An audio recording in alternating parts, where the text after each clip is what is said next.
Olá, queridos. Está no ar mais um programa Cabeça para Cima. Sempre muito bom, né? A gente poder estar aqui, conversar sobre temas bacaninhas e ser abençoado. Que bom que a gente pode levar o amor de Jesus até você e abençoar você todos os dias com os temas que falamos aqui no Cabeça para Cima. No Cabeça para Cima de hoje, nós vamos falar sobre um tema muito interessante. Nós vamos falar sobre a construção do terceiro templo de Israel e sua relação com a volta de Jesus. Só lembrando, o primeiro templo foi construído lá no ano de 1005 antes de Cristo e ele foi destruído pelo rei da Babilônia. O segundo templo, construído pelos judeus, também foi destruído pelo Império Romano. E agora fala-se no terceiro templo. Judeus e muçulmanos têm disputado um pedaço de terra lá onde está construída uma mesquita, pretendendo que ali seja estabelecido o terceiro templo. Será que ele virá?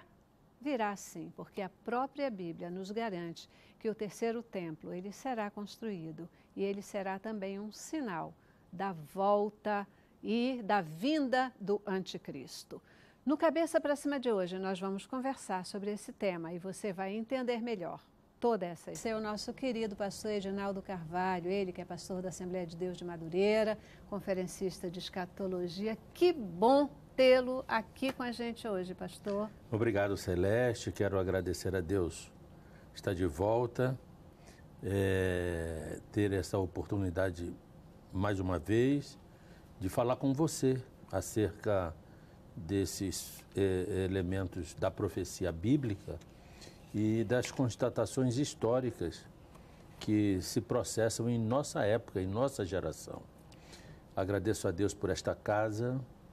A Rede Boas Novas é um ícone no Brasil para trazer à tona temas desta magnitude e outros que venham a contribuir com o seu entendimento sobre o mundo e sobre o tempo que estamos vivendo.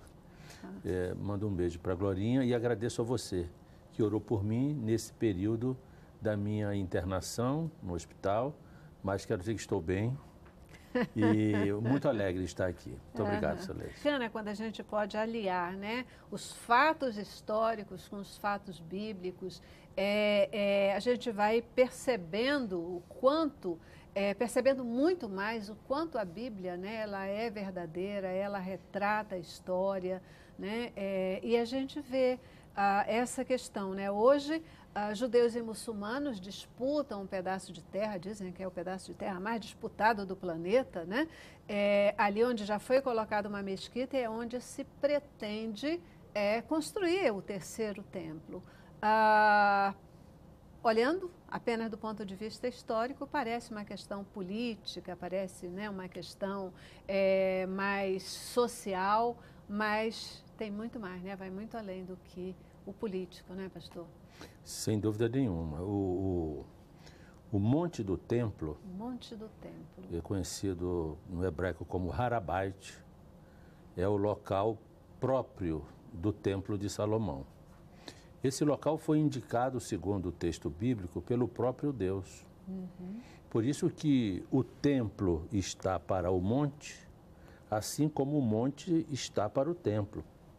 O templo construído segundo os ditames de Deus, fora do local apropriado, não tem sentido, é uma heresia. Por isso que o templo, o terceiro templo, como foi o primeiro e o segundo, deverá ser construído no local original de onde Deus determina a Davi e depois a Salomão o que foi feito no lugar chamado Harabait, que é o Monte Moriá, que é o tabuleiro de Araúna, comprado por Davi por 50 ciclos de prata, para ali construir a casa de Deus, o local onde Deus escolheu, porque ali foi o próprio Deus que escolheu. Deus escolheu primeiro Jerusalém para pôr ali o seu nome. E hoje, naquele lugar, existe um domo e uma mesquita. Aquela cúpula dourada é um domo, não é uma mesquita, é um domo, um edifício memorial. Ali pensam os muçulmanos que Maomé ascendeu aos céus do seu cavalo e etc. e tal. Aquele lugar foi usurpado dos judeus na diáspora judaica no século VII, porque esse templo foi criado no ano 613, por ali, e exatamente no lugar onde era o templo de Israel. E ao lado existe a mesquita de Al-Aqsa, no tabuleiro, no terreno. Então hoje o confronto está aí. Primeiro, os judeus querem, não todos os judeus, por exemplo, os judeus ultra-ortodoxos não querem, não são sionistas, mas isso é uma outra coisa. Mas a maioria do povo judeu quer aquele lugar de volta para construir o templo, principalmente os rabinos, os religiosos, que já criaram, já fundaram em Israel 2 institutos do templo, já prepararam toda a movelaria do templo, já cortaram 2 pedras para serem as pedras fundamentais da construção do templo, cortadas em diamante. Tudo está pronto, a roupa dos sacerdotes estão prontas, os levitas já estão treinados, não é, para ministrarem no templo quando ele for construído. Israel já, a partir de 2015, volta a sacrificar animais em Jerusalém, simulando por trás um painel como se fosse o templo. Então existe um movimento crescente desde 1989, em Israel, com a fundação do Instituto do Templo, para a construção desse templo.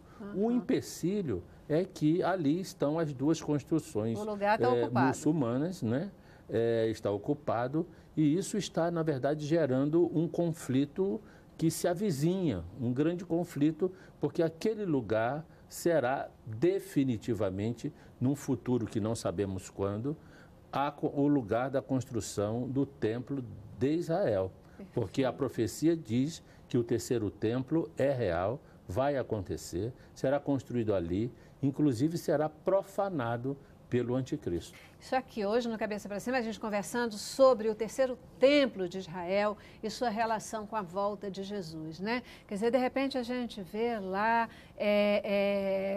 o povo judeu brigando com os muçulmanos, requerendo uma terra que está ocupada hoje para a construção do 3º templo, e talvez a gente não alcance o significado dessa questão, né?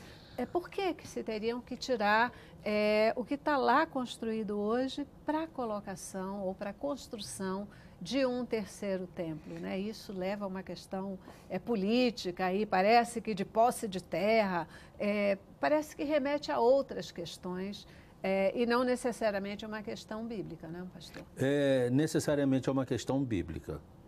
É claro que os desdobramentos hoje, o mundo secular vê apenas como uma querela de dominação, de posse de sítios arqueológicos e de questões econômicas e sociais.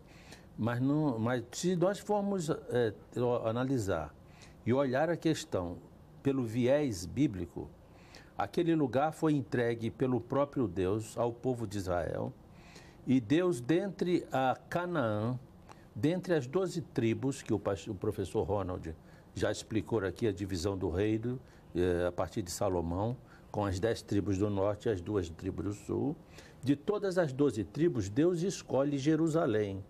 E o texto de 2 Reis diz que é para pôr ali o seu nome, e para ali construir o seu lugar, onde o povo de Israel, né, giraria em torno, visto que a vida do povo de Israel diante, como falou o professor Ronald, uma devoção templária. O templo é a maior honra do povo de Israel, e Jerusalém é a maior honra do povo de Israel.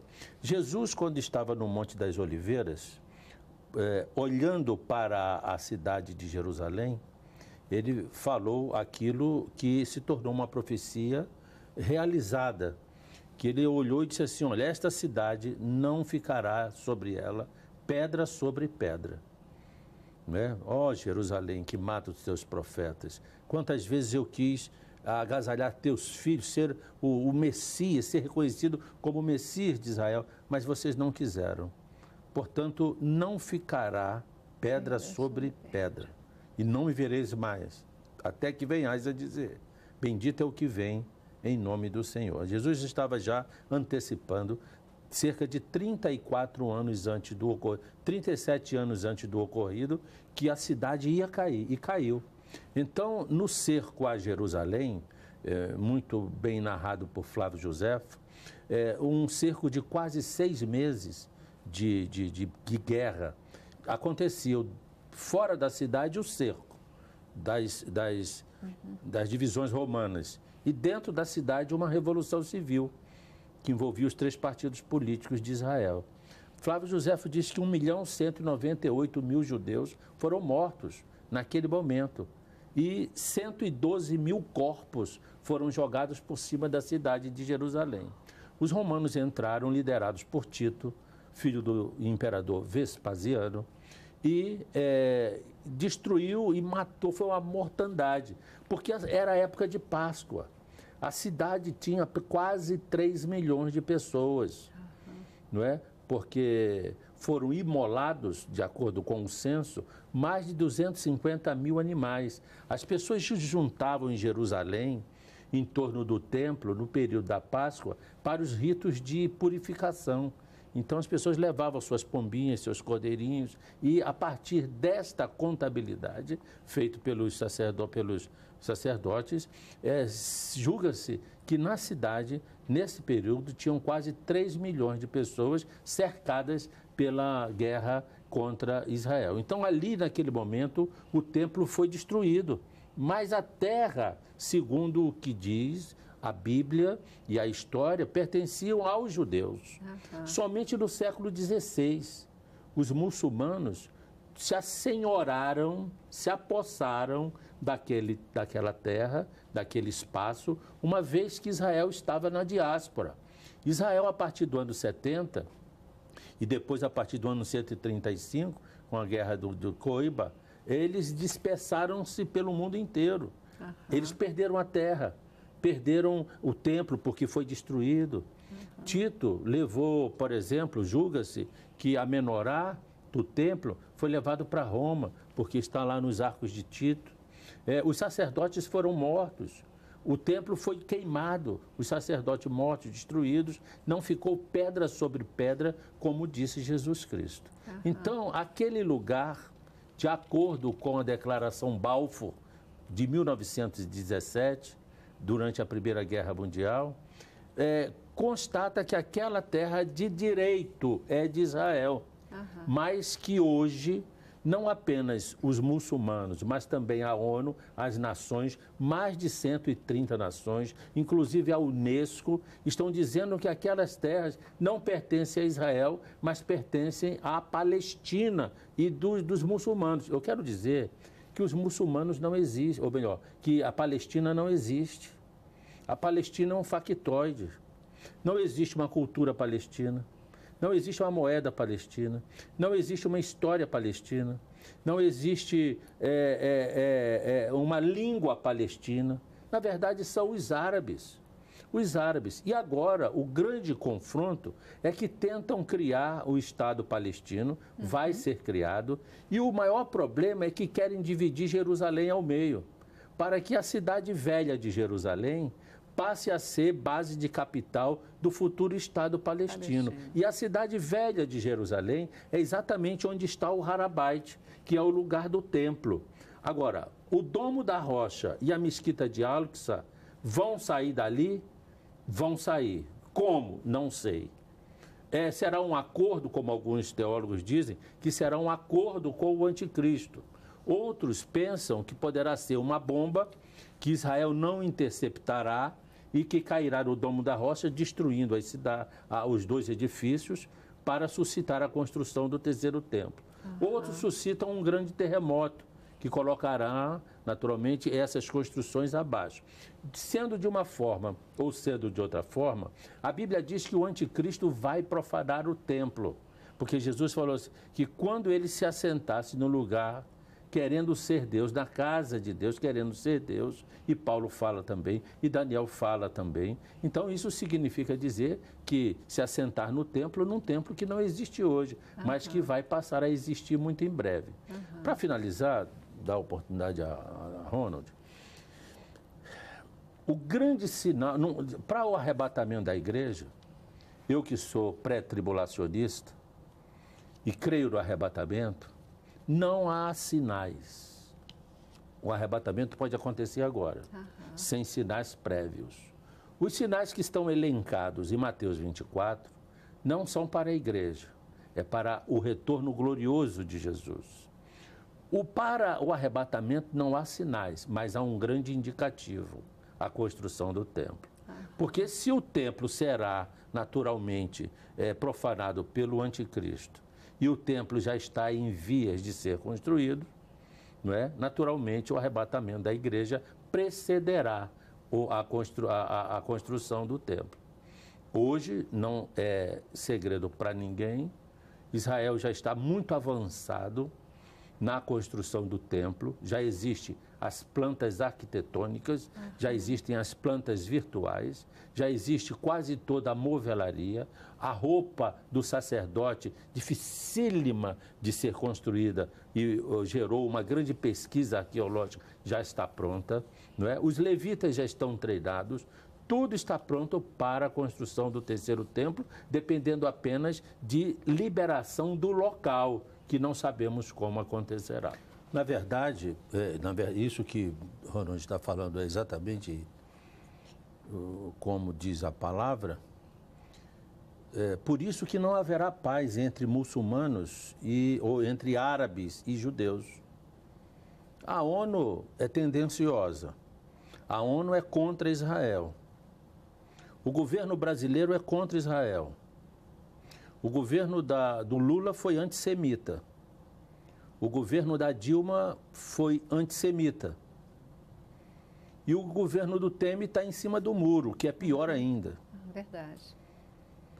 130 nações ligadas à ONU são contra Israel. E agora, recentemente, o Vaticano recebeu Mohamed Abbas, que é o presidente da Autoridade Nacional Palestina, e já fez um acordo com o Vaticano, e o Vaticano, através do Papa Francisco, já assinou esse acordo para proteger os imóveis e as propriedades de Roma na Palestina.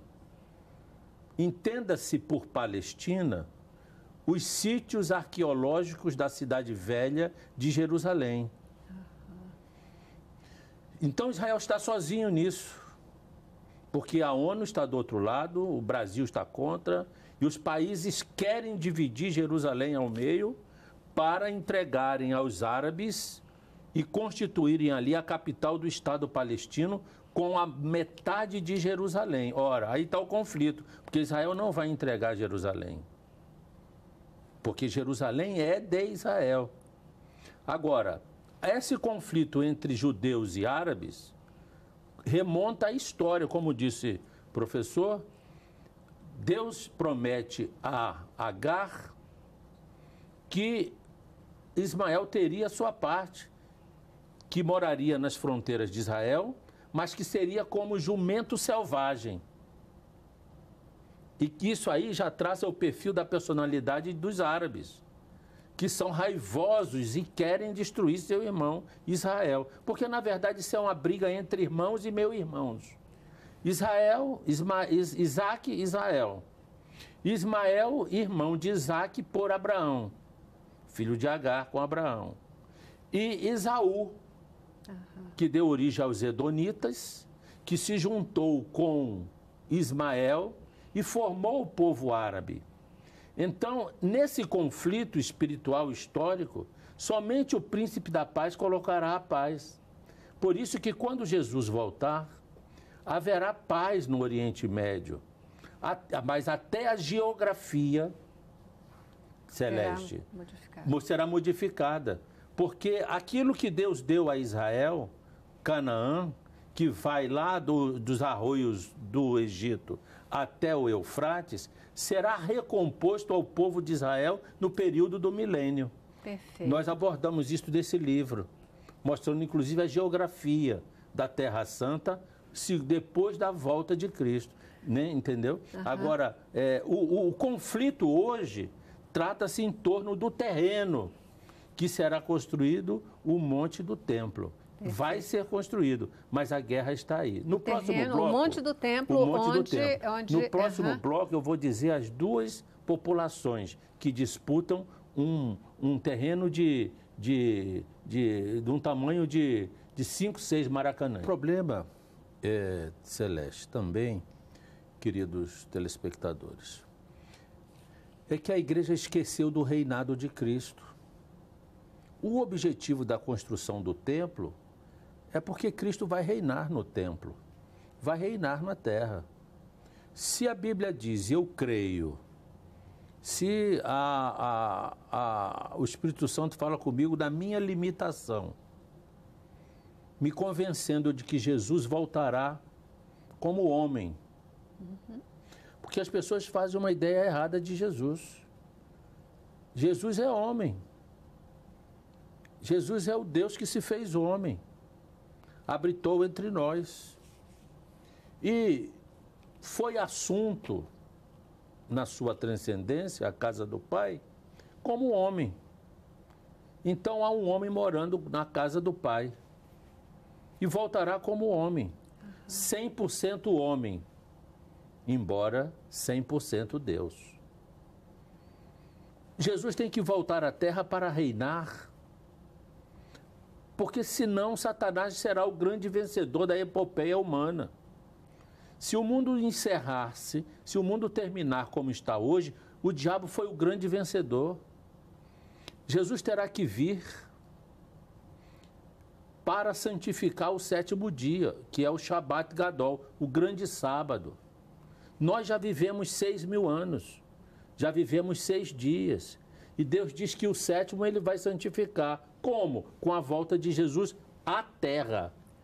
O mundo, a história humana não se esgota antes que Jesus venha e do Monte Sião, de Jerusalém, reine sobre as nações durante os 1000 anos, que é o sábado, lá de Êxodo, capítulo 20, versos 8, e também de Apocalipse, capítulo 24 e 6. E ele vai reinar onde? No templo de Jerusalém. Por isso o 3º templo, que será profanado pelo anticristo.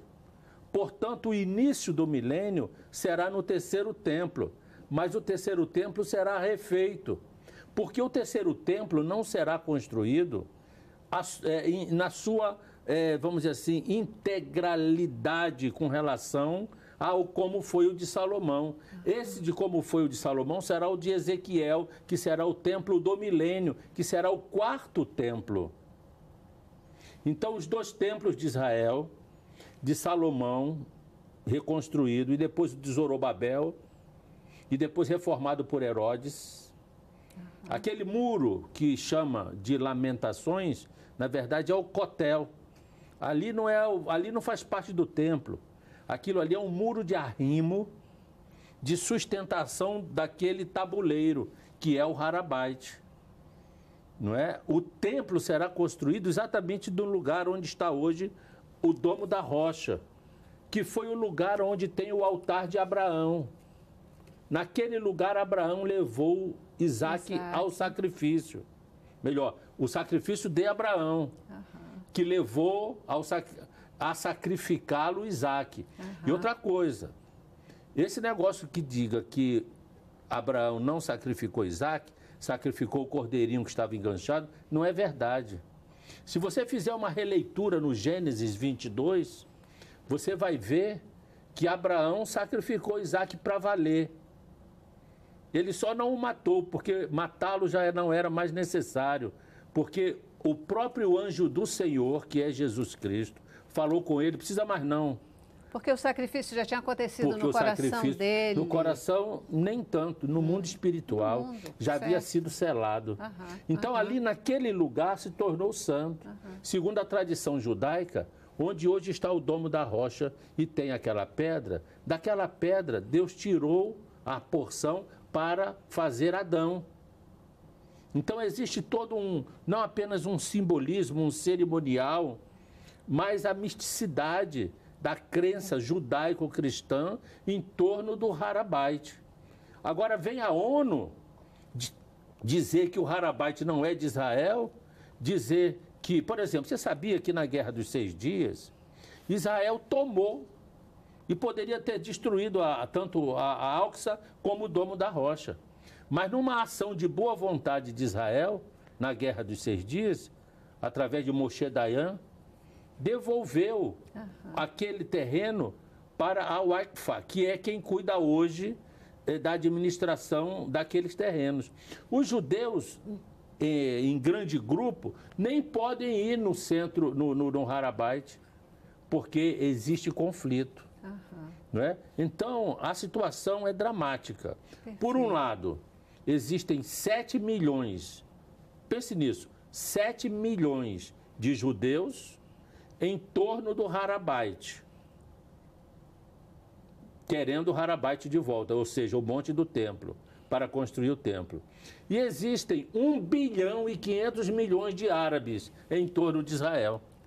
Dizendo o lugar é nosso, dizendo o lugar pedaço é nosso. Então, aos olhos dos homens, do homem, aos olhos humanos, é quase que impossível que Israel vá construir novamente o terceiro templo ali naquele lugar. Mas a Bíblia diz que vai. O Senhor diz que quando o anticristo vier, fará cessar a oferta de manjares e os sacrifícios no templo. Porque quando o templo estiver pronto, Israel vai tornar os sacrifícios rotineiros, principalmente no período da Páscoa. Aí, né? Às vezes a gente fica ouvindo os especialistas e é uma vontade mesmo da gente ter e buscar essa compreensão total da questão do fim dos tempos, né?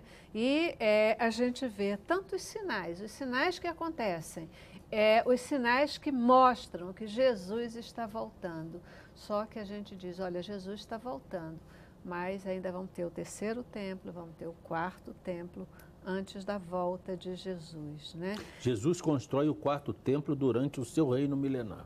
É ele que constrói. Então, está lá em Ezequiel.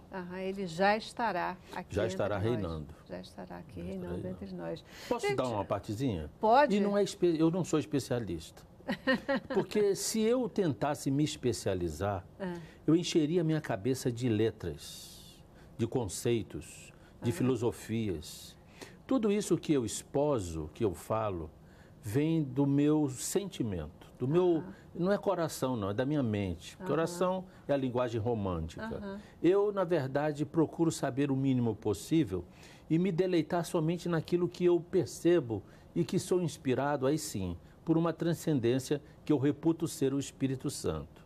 Porque quando eu tento me especializar, me aprofundar nos pensamentos e nos conceitos filosóficos e literários dos homens, olha, aí eu começo a me ateizar.